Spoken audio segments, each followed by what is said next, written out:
नरेला विधानसभा में कांग्रेस प्रत्याशी अरुणा देवी ने किया कार्यालय का शुभारंभ। कार्यालय का शुभारंभ दशहरा ग्राउंड के सामने में किया गया, जिसमें मुख्य अतिथि के रूप में पहुंचे श्री राजेंद्र पाल गौतम, आम आदमी पार्टी पूर्व मंत्री, पूर्व समाज कल्याण विभाग दिल्ली सरकार में रहे। उन्होंने रिबन काटकर किया कार्यालय का शुभारंभ। केजरीवाल सरकार पर सधा निशाना। इसी बीच विधायक शरद चौहान को लगा झटका। उन्हीं की पार्टी के कार्यकर्ता हुए कांग्रेस में शामिल। देंगे कांग्रेस प्रत्याशी अरुणा देवी को देंगे पूर्ण सहयोग, जिसने पूर्व प्रत्याशी बसंत पवार ने खुलकर किया अरुणा देवी का समर्थन, जिसने भारी संख्या में कांग्रेस के कार्यकर्ता भी मौजूद रहे। कांग्रेस प्रत्याशी अरुणा देवी को मिल रहा है जनता से अपार समर्थन व भरपूर प्यार, जगह जगह हो रहा है अरुणा देवी का फूल माला से स्वागत। नरेला से एससी समाज के लोगों ने अरुणा देवी को खुलकर समर्थन देने का किया वादा। इस मौके पर कांग्रेस प्रत्याशी अरुणा देवी ने कहा कि मुझे जनता का अपार समर्थन मिल रहा है।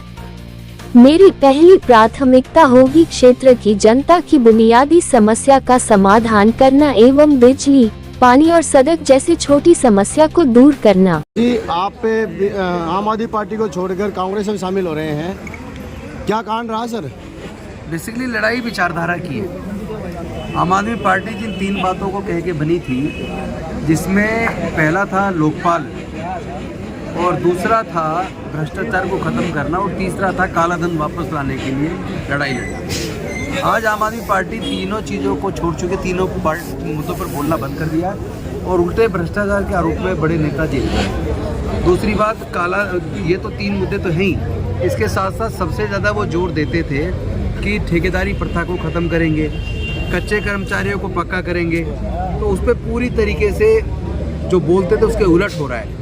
आज दिल्ली के तमाम विभागों के अंदर ठेकेदारी प्रथा के तहत काम हो रहा है और जो ठेके पे जो कर्मचारी काम कर रहे हैं, चाहे वो अस्पतालों में कर रहे हों, स्कूल में कर रहे हों, सोशल वेलफेयर डिपार्टमेंट में कर रहे हों, वीमेन चाइल्ड डेवलपमेंट में कर रहे हों, ओल्ड एज होम में कर रहे हों, चिल्ड्रन होम में कर रहे हों, सब जगह वो जो ठेके पे बेचारा काम कर रहा है मजदूर, चाहे वो एनओ की पोस्ट पे कर रहा हो, चाहे वो सिक्योरिटी गार्ड की पोस्ट पे कर रहा हो, चाहे वो स्वीपर की पोस्ट पे कर रहा हो, उनका 40% पैसा ठेकेदार खा जाता है।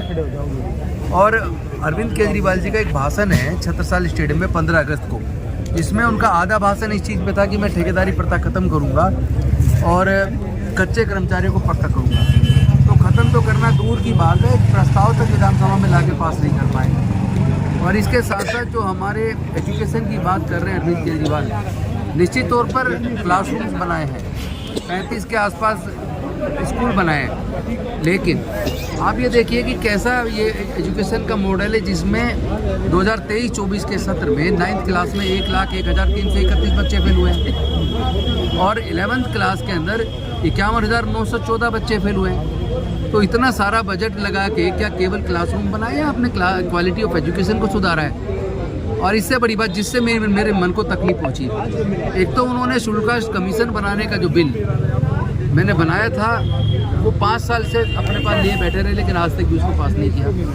दूसरी बात, मैंने उनसे बजट मांगा था कि जो गरीब बच्चे हैं, दलित, पिछड़े, आदिवासी, वंचित वर्ग के लोग, वो विदेश पढ़ने जाएँ तो उनका पूरा खर्चा हम उठाएँ, वो उसके लिए पैसा नहीं दिया।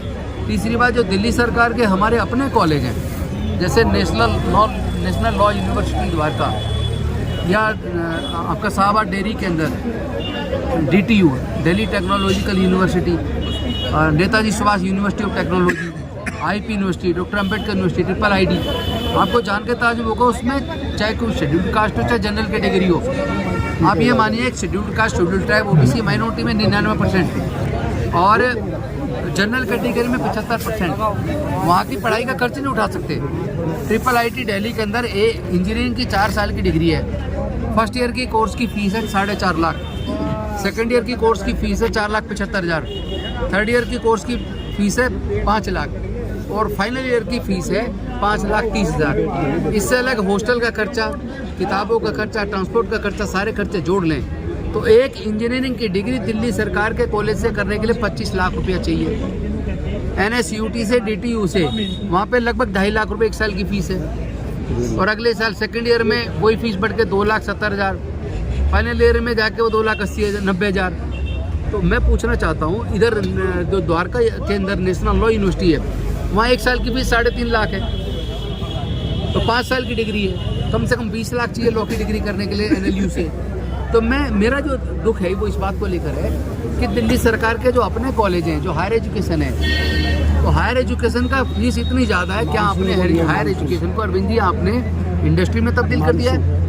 SC ST OBC माइनॉरिटी छोड़िए, जनरल कैटेगरी के भी 75% बच्चे दिल्ली सरकार के हायर एजुकेशन के कॉलेज का खर्चा नहीं उठा सकते। तो एक ऐसी एजुकेशन है जिसमें 20-30 लाख रुपया चाहिए, 15-20 लाख से पढ़ा बच्चा कोई डिग्री कंप्लीट नहीं कर सकता वहाँ। तो ऐसा कौन सा मॉडल है? उसके लिए मैंने पैसा मांगा था कि केजरीवाल जी 150 करोड़ दे दो तो मैं इन बच्चों की फीस माफ कर दूंगा, लेकिन मुझे नहीं दिया।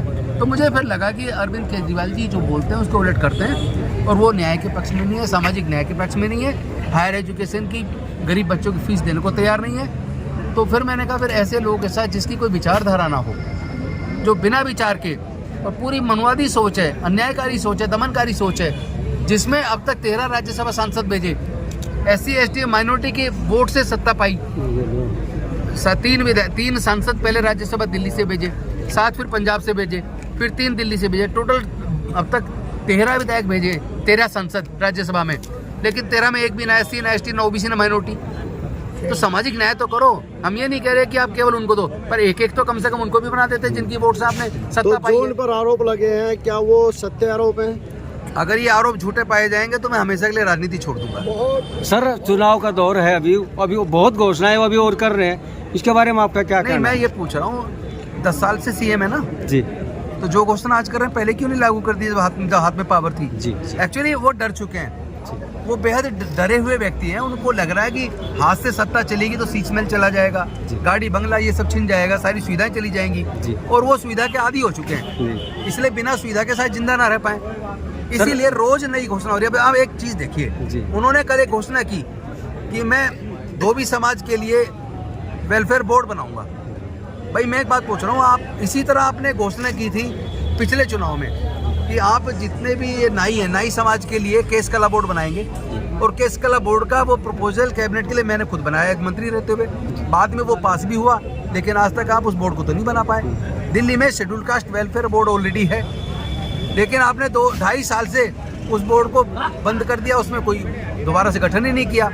तो जब आप पहले बोर्ड है उसको ही गठन नहीं करे तो नया क्या बनाओगे? आपका कहना है कि दिल्ली के अंदर झूठों की सरकार चल रही है, उन्हें बस किसी भी कीमत पर सत्ता चाहिए, और वोट के लिए वो कितने वादे करेंगे और करते जाए। आपका कहना है कि दिल्ली के अंदर झूठों की सरकार चल रही है, इसमें कोई शक ही नहीं है। ठेकेदारी प्रथा खत्म करने की बात हुई थी, क्या कर दिया? कच्चे कर्मचारी पक्के करने की बात हुई थी, क्या कर दिया? शुल्कास्ट कमीशन का गठन करने की बात हुई थी, क्या हो गया? जो Delhi SC ST OBC minority handicap development finance corporation है, जिससे लोग सस्ते दर पे लोन लेकर अपना रोजगार